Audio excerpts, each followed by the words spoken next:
Hi everyone, this is Tamsin and you are joining BNT again with another episode. It is my privilege today to sit down and have a conversation with Olivia Nagan. I think, or I feel like this entire southern suburbs knows you. I could be wrong, maybe there's more No, no, no, areas. no, no. So we know Olivia as someone who's made big impact in a lot of people's lives, including myself. She is a wife.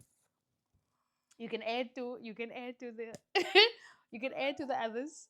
You're a Just wife, you are a sister. a sister, a auntie, and the twins. What do the twins consider you? I'm an auntie. A auntie to them. Yes, I'm an auntie. Okay. Auntie Hala. Auntie Allah. Okay. So we're gonna talk about the olive grove. Olive Grove. Hmm? Olive Grove is growing. It's growing. We love it. We love Yes. it when it's growing.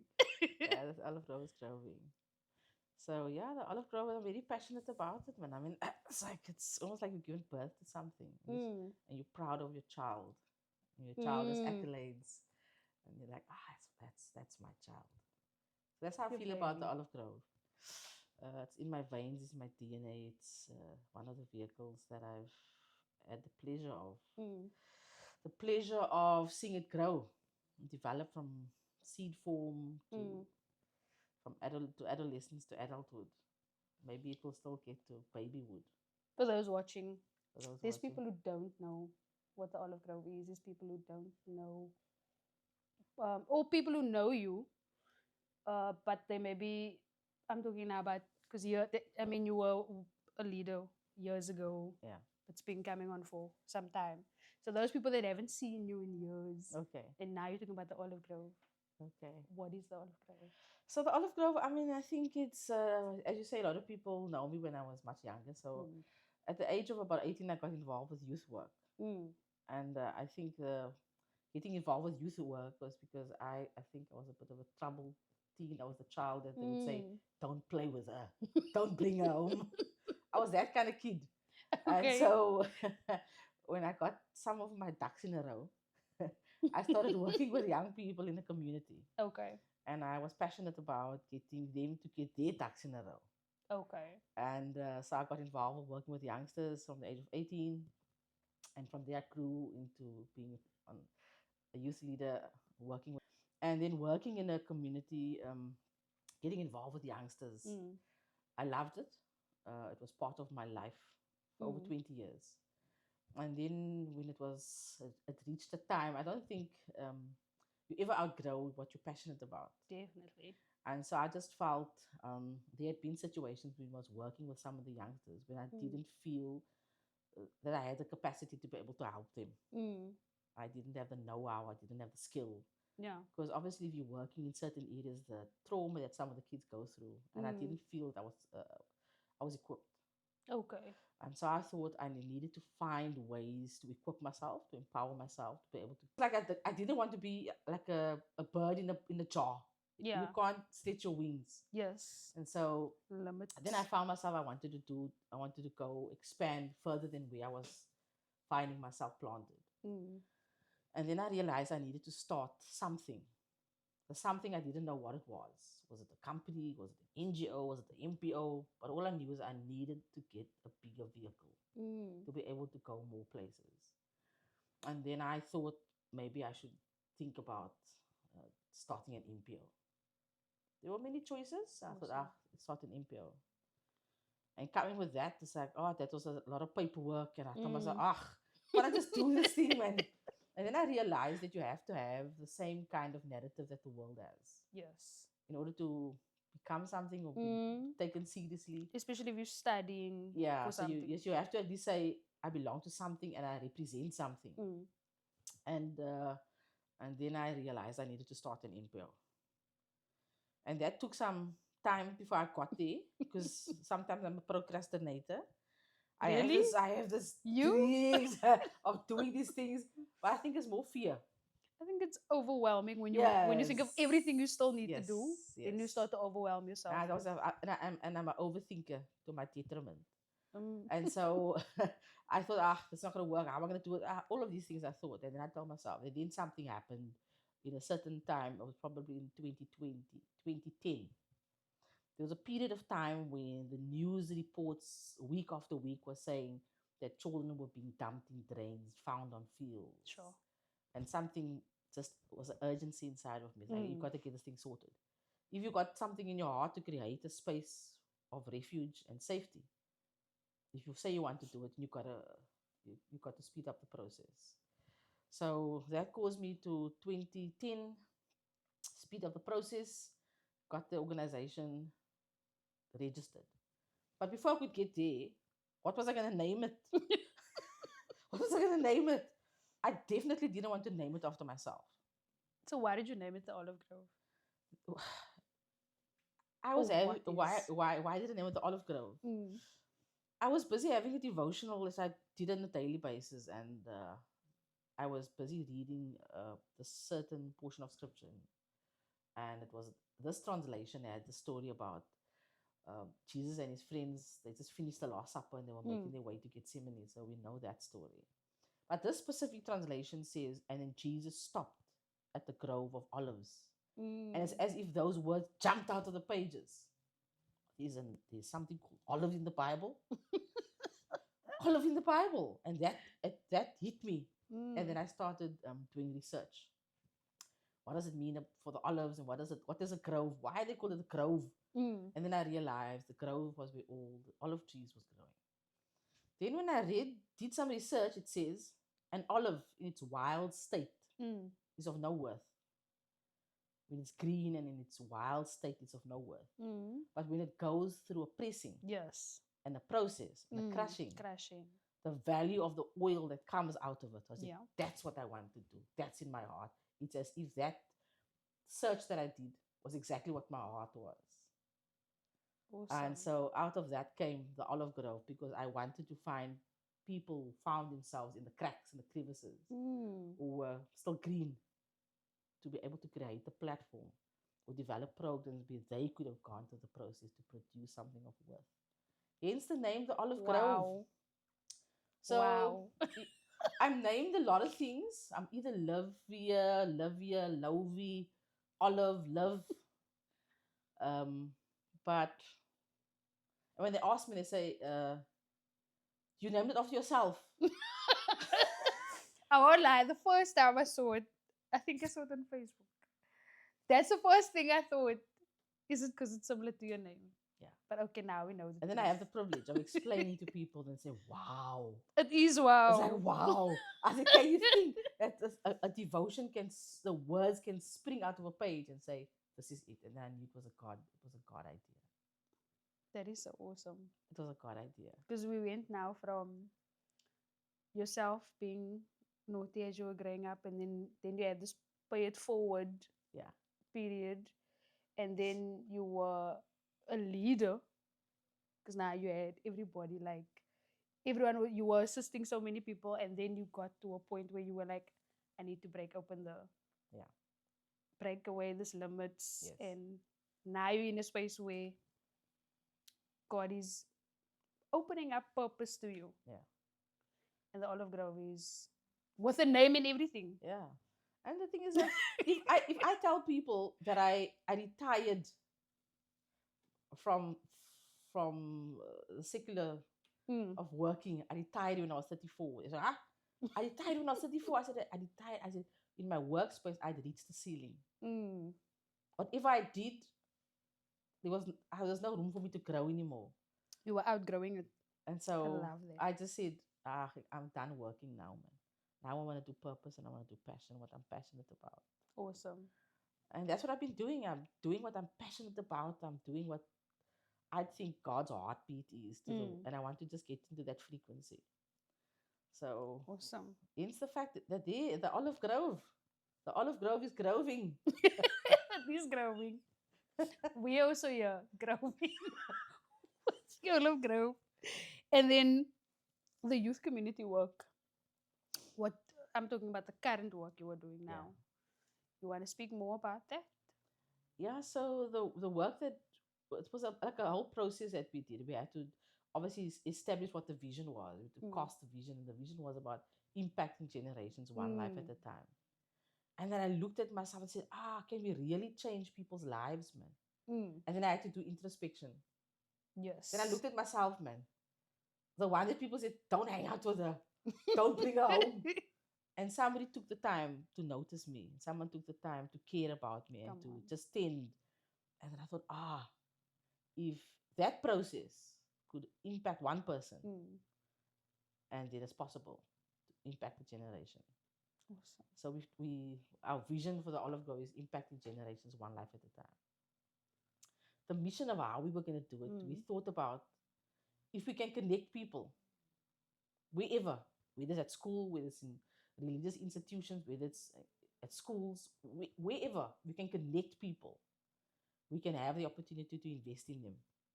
Yes. Our time, our resources, even our finances, share what we have, and then we can empower them. Once we empower them, they can go impact the places where they find themselves in their families. So we worked out this mechanisms like, if we get that, then we will know how to do youth work and community work.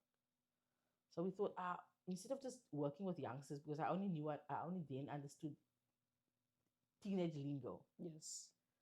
Adults are they're a bit difficult. They're And more set in their ways. and children under the age of 10, Yeah. no, I didn't know how to do baby language. I didn't know how to do that. But I had to find a way that we would reach families holistically. Because they belong. You can't just deal with the teenagers, you don't do the parents. And you Definitely. don't. So we had to find a holistic approach to how we were going to heal families and bring restoration to families and to build healthy communities through individuals first, then through families, and then communities, and then it spills over to the nation. We had this big, I still have this big global vision that it doesn't just have to be in the southern suburbs, that they can have a ripple effect. Come on. So it's that thing for me is like, once you take a pattern of doing things, it just flows over. And so what we want to do through our program is create, like you dig up the ground, man, so that the water can flow. Yes. So when we to go into territories, I can start to go into unknown places where no one has gone before. It's those kind of things. And like people would say, why would you want to go to the Cape Flats? Why not? Why not? Yeah. Why not to the Cape Flats? Why not to the other provinces? Why not into other cultures? Why not? Why not? Where why they not? need it most. Yeah. So that is that when once we framed that, community work started, and doors just opened. Okay, nobody knew nothing about us. All they knew I was a youth leader. But the Olive Grove, who are they? And then we realized if we wanted to have greater influence, we had to create a footprint, a track record. Some schools took a chance with us because we were fortunate that one of the board of directors, the board members, was an educator at one of the primary schools.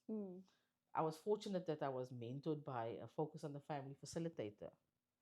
I was running no apologies programs, who opened the door at the school in the central area.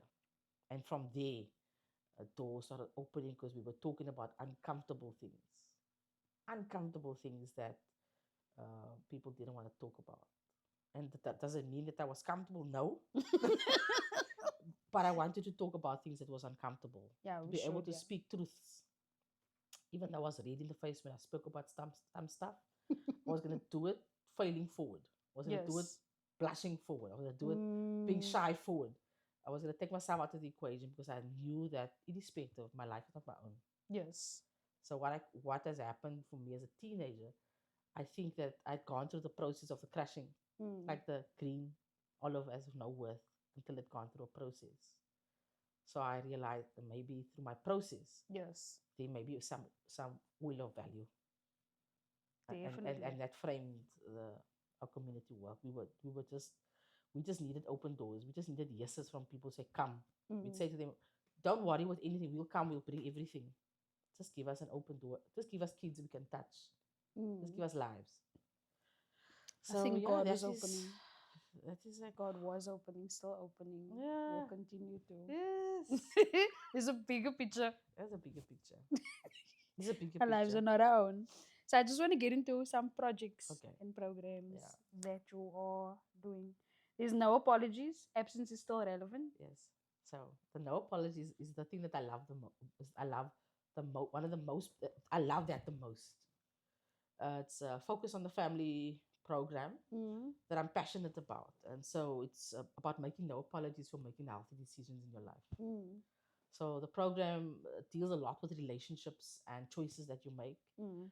Also about true love weights, man. Yes. Um, and so it's to be able to help people to make good choices for their lives because it has an impact on them later on. Yes. So all is everything has a consequence. Preserve.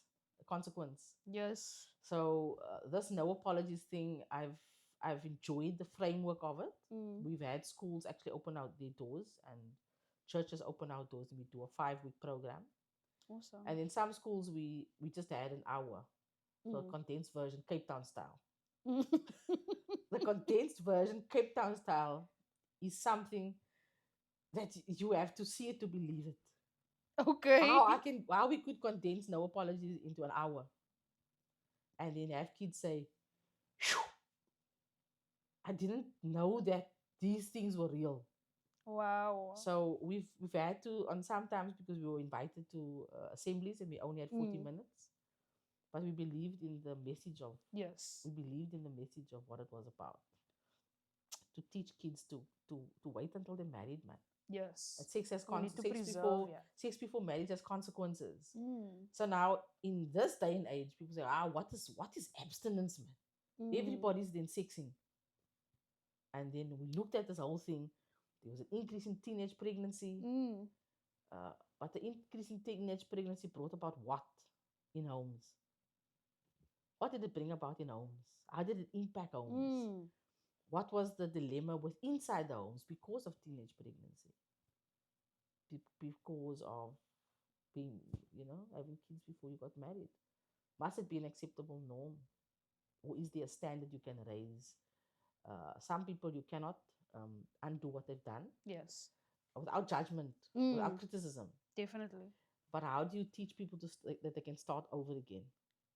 Mm. How can you teach people to say, before you even think of doing it, think of what can become if you do it? Mm. So I've always been passionate. I'm still as passionate about it. I mean, I even did a program today. We went to Wolseley to do a program on that.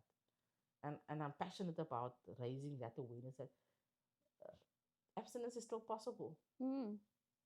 We Abstinence need to preserve. from doing, and it does not about just about sexual choices, about sex before marriage. It's about other stuff, the friendship circles, man, the peer Yes. pressure, Influences. and what you choose to have your moral values to be. Mm. Choices, you have a choice to make. So I'm very passionate about this focus on the family no apologies program, and I'll talk about it until I have no place to talk about it. But abstinence is a reality. It can happen. It's real. It's realistic, and it's relevant, and it's an important thing, and it can be practiced. So I that's don't my think it thing. will ever not be relevant, Yeah. especially with the. We are, I think, I don't know if I can say in South Africa, but we allow other cultures to influence Yeah. us too quickly. Yeah. And if us on the inside can influence our own, Yes. I mean, what does our future Yeah. look like then? I think that's awesome. I think when we have more time, you can speak to me about Okay. because I like that. And then the root of bullying. Yeah, the root of bullying is like I was saying to you earlier on is that many times you look at kids and they bully or they are bullied, Yes. and you look at just the how can I say, just the stuff on the from the outside, the externals. Mm. You look at the internals. Mm. What caused the child at the age of 8 to have so much anger in him? Yes. It's learned behavior. How did he learn that? Where? And who taught him that? And what did he see? So some kids are visual, some people's are audio, some Mm. people are in their developmental stages of life. Where did an 8-year-old child learn to be aggressive and take Yes. a brick and beat? Where did they learn that? Not Mm. born that way. So in bullying, it's always to look not just at the one being bullied, but the one that is bullying. Mm. And so you see, as I said, If you look at specifically in the Cape Flats, when the gang violence increases, kids don't run away from, they run to. They run to. And when they run to, they have images. Yes. And then the images are soaked into your brain. Yes. And then what do you do with that? You don't verbalize, you don't talk, you don't have expression. No one thinks that maybe there's a reason for your bed wetting. Yes. That you detach. Where do you have expression to what you have seen? Mm. If an adult can't deal with trauma that well, what as a child of 8 year old, how do they develop and they decipher those kind of things? So the root of bullying is not just suspend the bully, Yes. take the bully to court. You got to get to the root. Coming with remedies. Yeah. So it's for me those kind of things to unpack. To unpack those kind of things is Sure.